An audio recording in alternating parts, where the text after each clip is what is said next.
யாருக்கெல்லாம் பிரியாணின்னு சொன்னால் பிடிக்குமோ அவங்களுக்கு இந்த ரீலை ஷேர் பண்ணிவிட்டு நீங்களும் ஒன்ஸ் இந்த மாதிரி ட்ரை பண்ணி பாருங்கள். சிக்கன் தொக்கு பிரியாணி எப்படி செய்யுதுன்னு பார்க்கலாமா? அதுக்கு வந்து பார்த்திங்கன்னா ஒரு பேனில் வந்து ஆயில் சேர்த்துக்கிட்டு கொஞ்சமாக பெருஞ்சீரகம் ஆட் பண்ணிவிட்டு சின்ன வெங்காயம், சிக்கன் தொக்கு பிரியாணி நம்ம பண்ணுறோம். தொக்குக்கு வந்து பார்த்திங்கன்னா சின்ன வெங்காயம் போதும் தான் டேஸ்ட் நல்லாயிருக்கும்.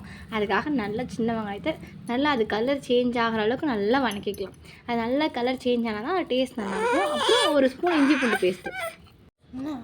இஞ்சி பூண்டு பேஸ்ட் ஆட் பண்ணிக்கிறோம். அப்போ அதோட பச்சை வாசனையெல்லாம் போகிற வரைக்கும் வணக்கிக்கலாம்.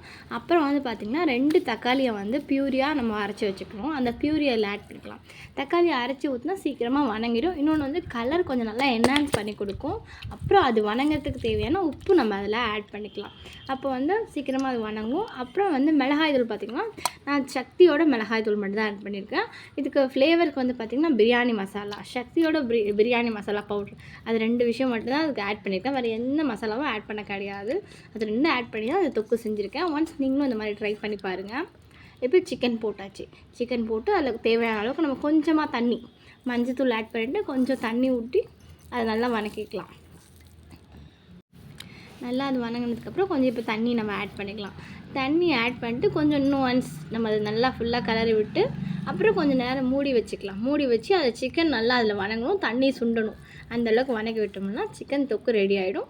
அதுக்கப்புறம் பார்த்திங்கன்னா நம்ம அதில் வேணால் என்ன ஆட் பண்ணுமோ அதில் ஆட் பண்ணிக்கலாம். எதுவும் இல்லை, ஜஸ்ட் மல்லி இலை மட்டும் ஆட் பண்ணால் சிக்கன் தொக்கு வந்து ரெடி ஆகிடுச்சு. அவ்வளோதான், தொக்கு ரெடி ஆகிடுச்சு. நெக்ஸ்ட்டு பிரியாணி எப்படி செய்யலான்னு பார்க்கலாம். அந்த ஆஸ் யூஷுவல் பிரியாணி ட்ரை பண்ணி பாருங்கள். ஆஸ் யூஷுவல் பிரியாணி நார்மலாக அந்த மாதிரி ட்ரை பண்ணி பாருங்கள்.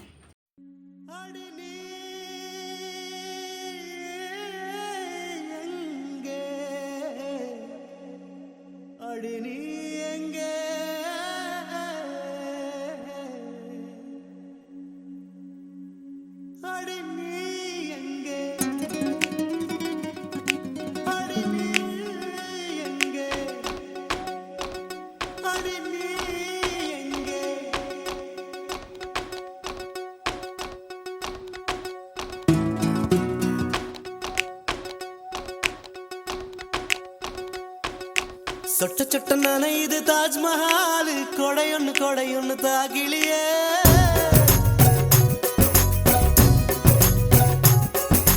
விட்டு விட்டு துடிக்குது என் நெஞ்சு, வெக்கம் விட்டு வா வெளியே.